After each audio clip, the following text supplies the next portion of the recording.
Hello everyone, this is Progya. Being a fourth year student at Dhaka University, বেশ কিছুদিন ধরে আমি research পেপারের কাজ নিয়ে বেশ বিজি এবং এটার জন্য আমাকে বেশ কিছুদিন ধরে প্রপোজালের কাজ করতে হয়েছে, লিটারেচার রিভিউ করেছি, বেশ সময় লেগেছে। তবে আগের রাতে আমি এডিটিংটা করতেছি, অনেক সময় দিয়ে ফেলেছি। এছাড়া আমাকে প্রেজেন্টেশনের জন্য স্লাইডও বানাতে হয়েছে, অনেক রাত হয়ে গেছে। আমি ঘুমিয়ে গেছি, ঘুম থেকে উঠেই সকালে 2 ঘন্টা ঘুমাতে পেরেছি। দেন এই যে মেট্রোতে করে চলে যাচ্ছি, একটু ফ্রেশ ভাইব নিয়ে যেতে হচ্ছে, যেহেতু আমাকে আমার সুপারভাইজারের কাছে আজকে প্রেজেন্ট করতে হবে।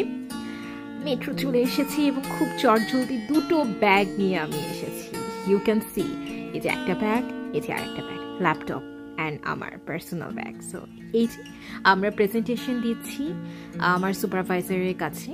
আমার সুপারভাইজার খুবই একজন ফ্রেন্ডলি মানুষ এবং হি ইজ দ্য বেস্ট আমরা মনে করি। সো খুবই এনজয় করেছি, স্যারের সাথে একটা ক্লাস মনে হচ্ছিল। এই যে আমারটা আমি দেখাচ্ছিলাম, আমার প্রেজেন্টেশন প্লাস আমার টোটাল প্রপোজালটা আমি দেখিয়েছি স্যারকে। স্যার বেশ কিছু এডিটিং করে দিয়েছেন এবং কি কি আমি ইমপ্রুভ করতে পারি সেটাও বলেছি। আমার ফ্রেন্ডেরটাও সেম প্রসেসেই চলছিল। অ্যান্ড দেন আমার স্প্যানিশ ক্লাস ছিল, স্প্যানিশ ক্লাসে এসেছি। ক্লাসটা আমি পুরোপুরি ধরতে পারিনি, শেষের দিকে এসেছিলাম, তারপরও যতটুকু করতে পেরেছি।